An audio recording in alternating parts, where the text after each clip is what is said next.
منزل وہ رہے، مستحضر رہے، سامنے رہے کہ میں تو اجنبی ہوں، یہاں یہ میرا وطن نہیں ہے۔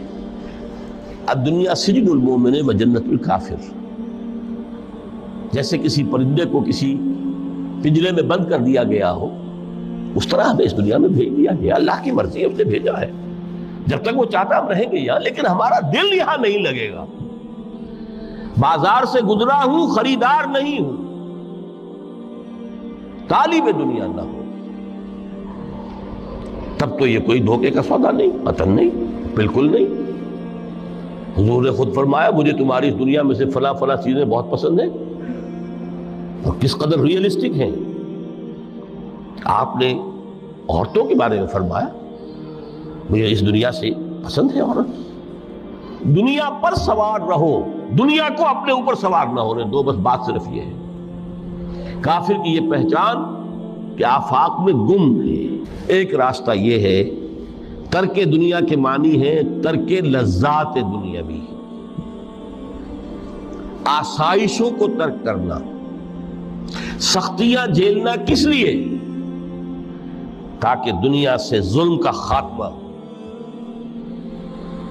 باطل کا تختہ الٹ دیا جائے، ظلم کا استیصال۔ ظاہر بات ہے ظالم آسانی سے ظلم نہیں چھوڑے گا، محنت لوگ کریں، کھائیں گے ہم، عیش ہم کریں گے، محنت کسان کرے جا کے کھیت میں، ہم لے آئیں گے اپنا حصہ اور عیش کریں گے۔ یا کوئی سوشل ڈسکریمنیشن ہے، یہ اونچا ہے یہ نیچا ہے، یہ تو پیدا ہی ہوا ہے شودر، یہ اس سے نکل ہی نہیں سکتا، اور یہ پیدا ہوا برہمن، یہ تو اونچا ہے۔ اس تینوں قسم کے ظلم، اس کا خاتمہ کرنا، اس کے لیے جد و جہد کی ضرورت ہے، جہاد کی ضرورت ہے، قتال کی ضرورت ہے۔ اور جہاد و قتال آپ نہیں کر سکتے جب تک کہ لذات دنیاوی سے کنارہ کشی نہ کریں، جب تک کہ اپنی بیلٹ کو ٹائٹ نہ کریں، جب تک کہ اپنی ضروریات زندگی کو کم نہ کریں، تو پھر وہ جد و جہد، وہ محنت، وہ جہاد، اس کے لیے آپ کے پاس وقت ہوگا، اس کو آپ لگا سکیں گے۔ پھر اس میں جب سخت سے سخت منزلیں آئیں گی تو اس میں میدان میں مقابلہ بھی ہوگا، جان کی بازی بھی کھیلنی پڑے گی، اس میں قید و بند کا وقت بھی آ سکتا ہے۔ 3 برس تک اگر محمد عربی صلی اللہ علیہ وسلم پورے خاندان بنی ہاشم کے ساتھ بدترین اسیری سمجھ لیجئے شیب بنی ہاشم میں جو رہے، یہاں تو اسیروں کو آپ راشن تو دیتے، کھانا تو دیتے، وہاں تو اصل جو ہے وہ تو دونوں طرف سے گھاٹی کا منہ بند کر دیا گیا تھا، سیل تھی کہ کوئی شے جو ہے وہ جانے نہ پائے اندر۔ 3 برس، جس میں کہ وہ وقت بھی آیا ہے کہ سوکھے ہوئے چمڑے ابال ابال کر ان کا پانی جو ہے بلکتے ہوئے بچے، پھول جیسے بچے بنی ہاشم، ان کی حلق میں ٹپکایا گیا ہے، اور کچھ نہیں۔ یہ سارے مراحل آئیں گے۔ یہ جو ہے یہ مثبت ہے۔ ترک دنیا وہ نہیں۔ ترک دنیا سے مراد دنیا کی لذتوں سے، دنیا کی آسائشوں سے، ان سے آدمی اپنے آپ کو پیچھے ہٹائے، ان کو چھوڑے، ان کو ترک کرے، تاکہ اپنا وقت، اپنا مال، اپنی صلاحیتیں صرف کر سکے۔ کس کام کے لیے؟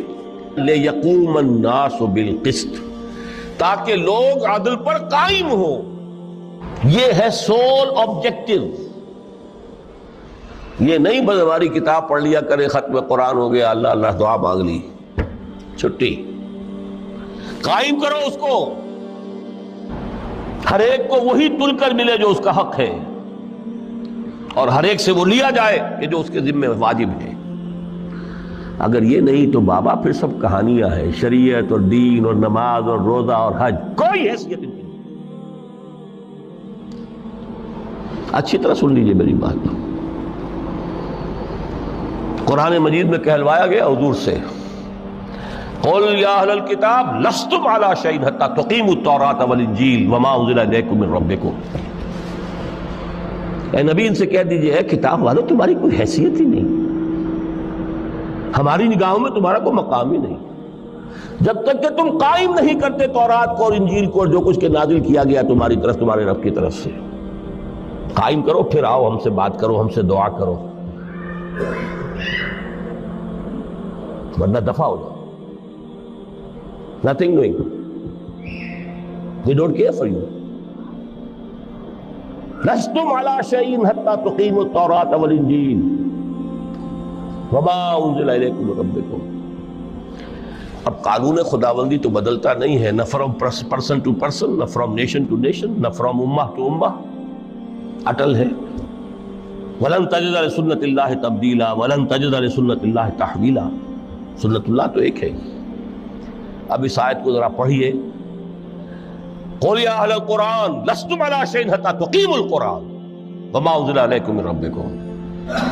کہہ دو اے محمد کہ اے قرآن والو، تمہاری کوئی حیثیت نہیں ہے ہمارے سامنے جب تک کہ تم قرآن کو قائم نہیں کرو.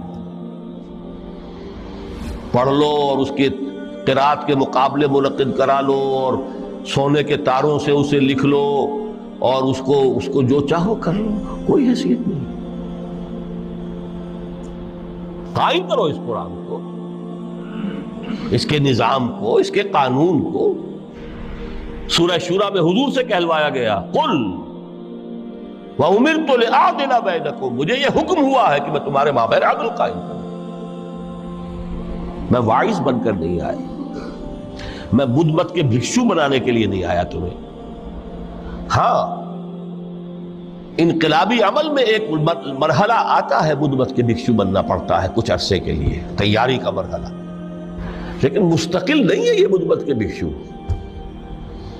یہ بدماش جس طرح چاہیں کھل کھیلیں، ظالم جس طرح چاہیں لوگوں پر ظلم کرتے رہیں، تشدد اور جبر کا جس طرح سے چاہے معاملہ کرے، استحصالی نظام جس طرح ہوتا ہے چلتا رہے.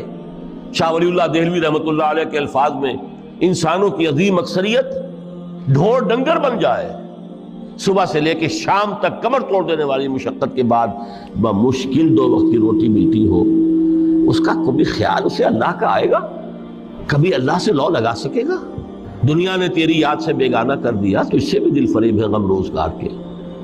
اس لیے حضور نے فرمایا کاد الفقر ان یکون کفرا، یہ فقر جو ہے یہ تو انسان کو کفر تک پہنچانے کا. عدل قائم کرو. وما الحیات الدنیا الا متاع الغرور، یہاں بھی آخری الفاظ وہ ہے کہ دنیا کی زندگی دھوکے کے سوا کچھ نہیں. کیوں؟ اگر تو دنیا کی زندگی میں گم ہو گئے، جیسے کہ اقبال نے کہا ہے کہ کافر کی یہ پہچان کے آفاق میں گم ہے، اور مومن کی یہ پہچان کے گم اس میں ہے آفاق. دنیا میں رہو، طالب دنیا نہ بنو، طالب عقبہ، طالب آخرہ.